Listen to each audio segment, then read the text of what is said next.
Hello everyone. எல்லாருக்குமே English ரொம்ப அதிகமாக எங்கே தேவைப்படும் அப்படின்னா நம்ம வேலை பார்க்குற இடத்துல தான். நம்மளோட ஹையர் அஃபீஷியல்ஸ் இல்லை கிளையண்ட்ஸ் வேறு கண்ட்ரிலேருந்து பேசுகிறாங்க, வேறு ஸ்டேட்லேருந்து பேசுகிறாங்க அப்படின்னா எல்லாருக்கும் ஒரு மீடியமாக இருக்கிறது இங்கிலீஷ் தான். அண்ட் ஆஃபீஸில் பேசுகிற இங்கிலீஷ் எப்போவுமே கொஞ்சம் ஃபார்மலாக இருந்தால் ரொம்ப நல்லாயிருக்கும்.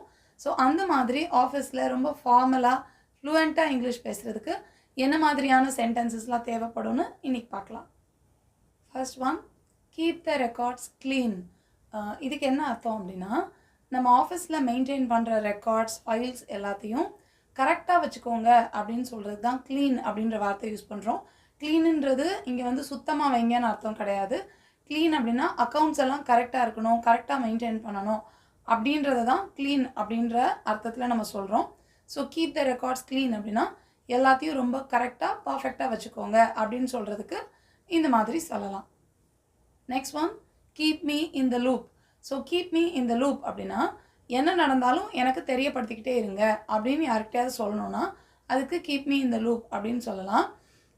இப்போது வந்து ஒரு டீமாக தான் ஒர்க் பண்ணிகிட்ருப்போம் நம்ம. ஸோ டீமில் இருக்கிற யாராவது ஒருத்தர் என்ன நடந்தாலும் எனக்கும் இன்ஃபார்ம் பண்ணிகிட்டே இருங்க, எனக்கும் சொல்லிகிட்டே இருங்க, எல்லாத்தையும் தெரியப்படுத்திகிட்டே இருங்க அப்படின்னு நம்ம சொல்லணும்னு நினச்சோன்னா அதுக்கு keep me in the loop அப்படின்னு சொல்லிட்டு நம்ம சொல்லலாம். Next one, please be informed. So இதுக்கு என்ன அர்த்தம் அப்படின்னா எல்லா விஷயத்தையும் அப்பப்போ தெரிஞ்சு வச்சுக்கோ, அப்டேட் ஆகிக்கோ அப்படின்னு யார்கிட்டயா சொல்கிறதுக்கு தான் நம்ம இந்த மாதிரி சொல்கிறோம். இதை வந்து நமக்கு கொஞ்சம் ஆஃபீஸில் பேசும்போது கொஞ்சம் ஃபார்மல் டோனில் இருந்தால் நல்லாயிருக்கும். அதனால இந்த மாதிரி ப்ளீஸ் பி இன்ஃபார்ம்டு அப்படின்னு சொன்னோன்னா ரொம்ப ஃபார்மலான ஒரு டோனாக இருக்கும், கேட்குறதுக்கும் நல்லாயிருக்கும், நம்ம பேசுகிற இங்கிலீஷ் ரொம்ப நல்லாயிருக்கும். ஸோ யார்கிட்டயாவது நீ எல்லாத்தையும் அப்டேட் பண்ணி எல்லாம் தெரிஞ்சு வச்சுக்கோன்னு சொல்கிறதுக்கு ப்ளீஸ் பி இன்ஃபார்ம்ட் அப்படின்னு சொல்லுங்கள். Know everything and understand everything அப்படியெல்லாம் சொல்லாமல் இந்த மாதிரி சொன்னால் நல்லாயிருக்கும். Next one, keep in touch. Keep in touch அப்படின்னா தொடர்பில் இரு அப்படின்னு சொல்கிறதுக்கு கீப் இன் டச் அப்படின்னு சொல்லலாம். ஏன்னா ஒரு டீமில் இருக்கிறவங்களுக்கு ஒருத்தருக்கு ஒருத்தர் எல்லா விஷயமும் தெரிஞ்சிட்டே இருக்கணும்.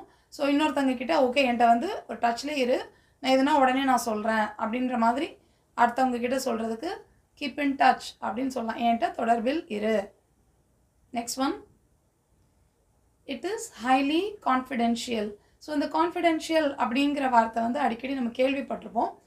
ரொம்ப பாதுகாப்பாக வைக்க வேண்டிய விஷயத்த வந்து கான்ஃபிடென்ஷியல் மேட்டர்ஸ் அப்படின்னு சொல்லுவோம். ஸோ ஏதோ ஒரு விஷயத்தை பற்றி நம்ம பேசுகிறோம் யார்கிட்டையாவது, இதை வந்து வெளியார்ட்டையும் சொல்லிடாத, இது ரொம்ப பாதுகாப்பாக இருக்க வேண்டியது, வெளியாருக்கும் தெரியக்கூடாது அப்படிலாம் நம்ம அவங்கக்கிட்ட சொன்னோம் அப்படின்னா இட் இஸ் ஹைலி கான்ஃபிடென்ஷியல் அப்படின்னு சொல்லிட்டு சொல்லலாம். Next one, set it right. So set it right அப்படின்னா ஏதாவது ஒரு விஷயத்த இதை சரி பண்ணு, இதை சரியானதாக ஆக்கு அப்படிலாம் யார்கிட்டயா சொல்கிறதுக்கு செட் இட் ரைட் அப்படின்னு சொல்லிட்டு சொல்லலாம். எந்த விஷயமா இருந்தாலும் பரவாயில்ல, அது டெக்னிக்கலான விஷயமா இருந்தாலும் சரி, இல்லை நமக்கு பர்சனலான விஷயங்களாக இருந்தாலும் சரி, ஒரு விஷயத்த சரி பண்ணுன்னு சொல்கிறதுக்கு செட் இட் ரைட் அப்படின்னு சொல்லிட்டு நம்ம சொல்லிக்கலாம். Next one, get along well with them. So get along well with தெம்னா அவங்க கூட கொஞ்சம் சுமூகமாக பழகு அப்படின்னு சொல்கிறதுக்கு get along well with them அப்படின்னு சொல்லலாம்.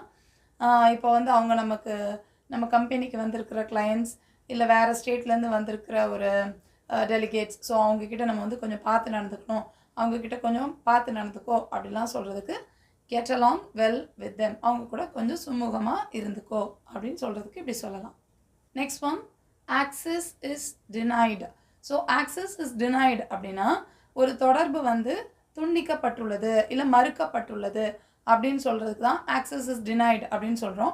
இப்போ ஃபார் எக்ஸாம்பிள் யாராவது வந்து நம்மளுடைய கம்பெனியோட ஏதாவது ஒரு விஷயத்தை பாஸ்வேர்ட் கேட்குறாங்க, வைஃபை பாஸ்வேர்ட் சொல்லுங்கள், அதை சொல்லுங்கள் அப்படின்னு ஏதாவது கேட்குறாங்க அப்படின்னா நம்ம வந்து அதோடைய தொடர்பு வந்து மறுக்கப்பட்டுள்ளது, யாருக்கும் கொடுக்க மாட்டாங்க, அதை வந்து தடுத்துருக்காங்க அப்படிலாம் சொல்கிறதுக்கு தட் ஆக்சஸ் இஸ் டினைடு, அதாவது அதை தொடர்பு கொள்ள முடியாது நம்மளால் அப்படின்னு சொல்கிறதுக்கு ஆக்சஸ் இஸ் டினைடு அப்படின்னு சொல்லிட்டு சொல்லலாம்.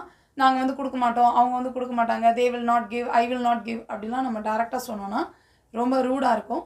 ஸோ இதை வந்து ரொம்ப பாலிஷ்டாக ஃபார்மலாக ரொம்ப அழகாக சொல்கிறதுக்கு தான் நம்ம இந்த மாதிரியான வார்த்தைகள் யூஸ் பண்ணுறோம். ஸோ ஆஃபீஸில் எப்போவுமே இந்த மாதிரி ரொம்ப டேரெக்டாக நோ அப்படிலாம் சொல்லாமல், முடியாது, வி காண்ட் இப்படிலாம் டேரெக்டாக சொல்லாமல் இந்த மாதிரி சொல்லும்போது எப்போவுமே நல்லாயிருக்கும் நம்மளோட இங்கிலீஷ். ஸோ ஆஃபீஸ் இங்கிலீஷ் வந்து எப்போவுமே இந்த மாதிரி நீங்கள் ஃபார்மலாக இருக்கிறத பார்த்துக்கலாம். ஸோ யார்கிட்டையாவது வந்து தர முடியாதுன்னு சொல்கிறதுக்கு ஆக்சஸ் இஸ் டினைடு அப்படின்னு சொல்லிடலாம். Next one, check the progress. So check the progress அப்படின்னா அது எப்படி போயிட்டுருக்குன்னு நீ எப்பவும் கொஞ்சம் பார்த்துக்கிட்டே இரு, செக் பண்ணிக்கிட்டே இரு அப்படின்னு யார்கிட்டயா சொல்கிறதுக்கு செக் த ப்ராக்ரஸ் அப்படின்னு சொல்லலாம். ப்ராக்ரஸ்னால் அது தொடர்ந்து முன்னேறி போயிட்டுருக்கு. ஸோ அது நீ என்னன்னு பார்த்துட்டே இரு அப்படின்னு சொல்கிறதுக்கு செக் த ப்ராக்ரஸ் அப்படின்னு சொல்லலாம். Next one, keep an eye on him. So keep an eye on him அப்படின்னா அவன் மேலே ஒரு கண்ணு வச்சுக்கோ. அதாவது அவனுக்கு வந்து ஒரு வேலை கொடுத்துருக்கேன், அவன் எப்படி செய்கிறான்னு நீ கொஞ்சம் அப்பப்போ பார்த்துக்கோத அப்படின்னு சொல்கிறதுக்கு keep an eye on him, அவனை கொஞ்சம் கவனிச்சுக்கோ அப்படின்னு சொல்கிறதுக்கு இந்த மாதிரி சொல்லலாம். Next one, push yourself. So push yourself அப்படின்னா ஹார்ட் ஒர்க் பண்ணு அப்படின்னு சொல்கிறதுக்கு தான் புஷ் யுவர் செல்ஃப் அப்படின்னு நம்ம சொல்கிறோம். யாராவது ஒருத்தர் ரொம்ப எனக்கு கஷ்டமாக இருக்குது, இது ரொம்ப டயர்டாக இருக்குது, இது முடியல அது முடியல அப்படிலாம் சொல்கிறாங்கன்னா அவங்கள வந்து நீங்கள் ஆஃபீஸில் மோட்டிவேட் பண்ணுறதுக்கு just come on push yourself அப்படின்னு சொல்லலாம். ஒர்க் ஹார்ட் அப்படின்லாம் சொல்லாமல் புஷ் யுவர் செல்ஃப் அப்படின்னு சொல்லலாம். அதை இன்னும் கொஞ்சம் நீ முன்னேறிப்போ, இன்னும் கொஞ்சம் ட்ரை பண்ணு அப்படிலாம் சொல்கிறது தான் புஷ் யுவர் செல்ஃப் அப்படின்னு சொல்கிறோம். Next one, check for an update. So update எதுவும் இருக்கான்னு சொல்லிட்டு செக் பண்ணு அப்படின்னு சொல்கிறதுக்கு செக் ஃபார் அன் அப்டேட் அப்படின்னு சொல்லிட்டு சொல்லலாம். Next one, everything is double checked. இது வந்து நீங்கள் எப்படி சொல்கிறீங்க, எப்போ சொல்லணும் அப்படின்னா ஒரு தடவைக்கு 2 தடவை செக் பண்ணிட்டேன், எல்லாத்தையும் ரொம்ப நல்லா செக் பண்ணிட்டேன், மல்டிபிள் டைம்ஸ் நாங்கள் பார்த்து எல்லாம் பர்ஃபெக்டாக இருக்குது, நிறைய வாட்டி செக் பண்ணிட்டேன் அப்படின்னு சொல்கிறதுக்கு everything is double checked. எல்லாமே 2 வாட்டி செக் பண்ணியாச்சு, ஒரு தடவைக்கு 2 வாட்டி செக் பண்ணிட்டோம் அப்படின்னு சொல்கிறதுக்கு இந்த மாதிரி சொல்லிக்கலாம். Next one, keep the files ready. இதுக்கு என்ன அர்த்தம் அப்படின்னா ஃபைல்ஸை வந்து தயாராக வைத்துக்கொள், எல்லாத்தையும் முடிச்சு வை, முடிக்க வேண்டியதெல்லாம் முடிச்சு எல்லாத்தையும் ரெடியாக வை அப்படின்னு சொல்கிறதுக்கு கீப் த ஃபைல்ஸ் ரெடி அப்படின்னு சொல்லிட்டு சொல்லலாம். நெக்ஸ்ட் ஒன், ஐ ஆம் லுக்கிங் ஃபார் அ சொல்யூஷன். இதுக்கு வந்து ஒரு தீர்வை நான் தேடிட்டு இருக்கிறேன் அப்படின்னு சொல்கிறதுக்கு ஐ ஆம் லுக்கிங் ஃபார் அ சொல்யூஷன் அப்படின்னு சொல்லலாம். தீர்வை தேடுறேன்னா I want, I am searching இப்படிலாம் சொல்லாமல் I am looking for a solution அப்படின்னு சொன்னோன்னா ரொம்ப ஃபார்மலாக இருக்கும், கேட்குறதுக்கும் நல்லாயிருக்கும். ஸோ இப்போ பார்த்த இந்த சென்டென்சஸ்லாம் எந்த ஒரு ஒர்க் பிளேஸாக இருந்தாலும் ரொம்பவே ஹெல்ப்ஃபுல்லாக இருக்கும். ஸோ இந்த சென்டென்சஸ் எல்லாம் நீங்கள் அடிக்கடி பார்த்து பேசி பழகி நல்லா படித்து வச்சுக்கோங்க, மனப்பாடம் பண்ணிக்கோங்க. ஆஃபீஸில் நீங்கள் பேசும்போது இந்த மாதிரியான சென்டென்சஸ்லாம் நீங்கள் யூஸ் பண்ணீங்க அப்படின்னா உங்களோட இங்கிலீஷுமே கேட்குறதுக்கு ரொம்ப நல்லாயிருக்கும்.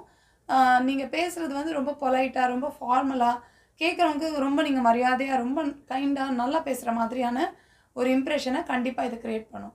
ஸோ ஆஃபீஸில் ஒர்க் பண்ணுற உங்கள் ஃப்ரெண்ட்ஸ் எல்லாருக்கும் யாரெல்லாம் இங்கிலீஷ் பேசுகிறதுக்கு ரொம்ப ஆர்வமாக இருக்காங்களோ அவங்களுக்கெல்லாம் இந்த வீடியோவை ஷேர் பண்ணுங்கள். I'll meet you in the next lesson. Thank you. Bye.